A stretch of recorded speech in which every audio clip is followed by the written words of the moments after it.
All right, guys, let's take a look at another Hamilton, the Field Khaki 38 mechanical. I've had another one on the channel. This is my first look at the white dial, and I have to say the white dial is my favorite. And I know a couple years ago, I still loved looking at white dial watches, but I would never wear them. For some reason, I just couldn't wear them. But now, like, I'm so drawn toward white dial watches for some reason. I think their legibility is better. And then also, like on smaller watches like this, it presents a little bit bigger, so I could even wear this no problem, even though I typically like 40, 42 millimeter or something like that. But let's get right into this. First off, big thanks to Adam over at 1010 Tock for lending this in. Actually, it came by way of Chris from the Watch Lounge. I'll put a link to both of their channels in the description. I just check them both out. They're both really good channels. So this model is called, this was bought from Toppers, by the way, an H6943941.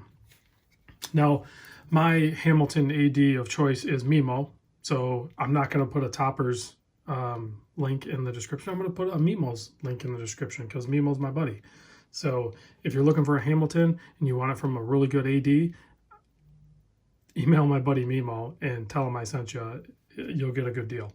All right, so this watch is a 38 millimeter case, 47.2 lug to lug. That's right. It has a little bit longer lug to lug than you would think for a 38, but that's typical for a field watch. That's going to make it more wearable, I think, across the different wrist sizes. So you can see you have drilled lugs there, all satin finish. It's only 9.5 millimeter thick, and that's including the double dome sapphire crystal. Without that, it's crazy thin. I wouldn't say like 9 or 8.5 or something. It's pretty thin without the double dome. 20 millimeter lug width here. It's 50 meter water resist, non-screw down crown. It's basically in this position, you're going to wind it, and then you pop it out. It'll hack it, and then you can set the time. That's it. Super simple. Three-handed, simple operation, exactly what you want a field watch to be. The other thing that I really like about this model, whether it's the white dial or any of the other ones, check that out. It's one of my favorite things, and I've mentioned it before, but when watch companies take the case and they make it so that there's no bezel. So there's no bezel on this. It has a step there, but that's just a step cut into the case. The crystal's pressed directly onto the case. I don't know why, I just really dig that about watches. For some reason, I don't know why, I just really dig it. The white with the black print and then that off-white or cream-colored lume is a nice balance.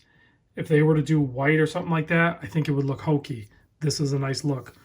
The strap that Hamilton does, and you can buy these separately. I did look into it the last time I had one on. I never did buy one, but the length on them is perfect, and the leather keepers are so comfortable.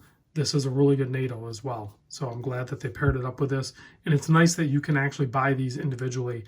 I think they're a little pricey. I can't remember what the price tag was on them, but I remember thinking like, well, it's a little bit more than I would want to spend, but if I were going to wear a NATO, I would easily buy one of these.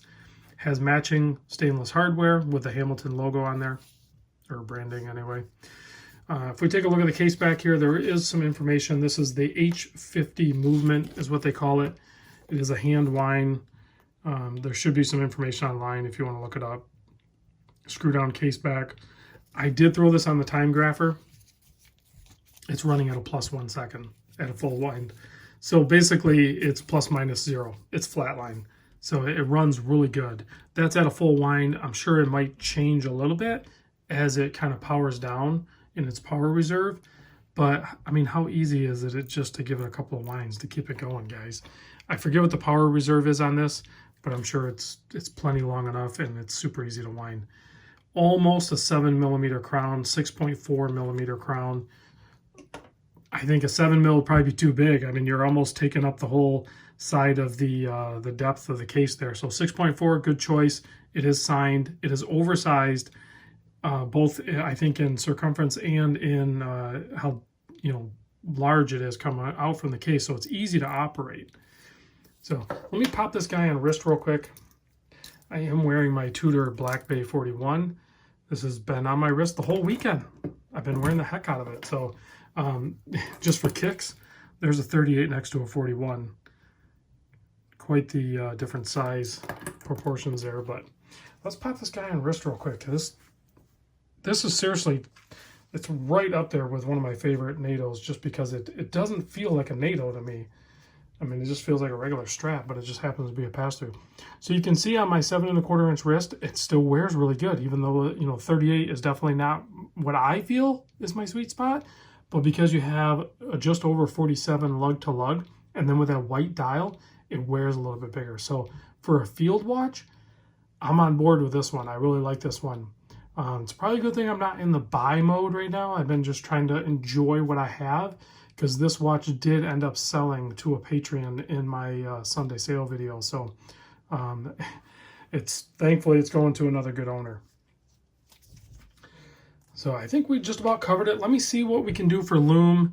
Now, we all know Hamilton's not like known for being like a Lume junkie. And quite frankly, I'm probably going to move this monster out of the way a little bit so it doesn't distract from it a little bit. But I think it looks okay. That's a decent Lume. You know, it's no Lume monster or anything like that. Like, I mean, even the Tudor's better for sure, but it better be, right? I mean, that's what did I pay? Like almost $3,000 or something for this. It better be a lot better Lume. This one's really good still, even with the off-white colored cream Lume on there. You have all the pips all the way around. You have your hour and minute hand, and your seconds hand is also lumed, and it doesn't seem to be fading much or very much at all anyway. So long-lasting and plenty bright enough. So well done there. I think Hamilton watches have been improving. They seem like they're getting better over time. I think they've maybe listened to us. Is Hamilton watching my videos? That would be cool. All right, guys, thanks for watching. I'll catch you on the next vid.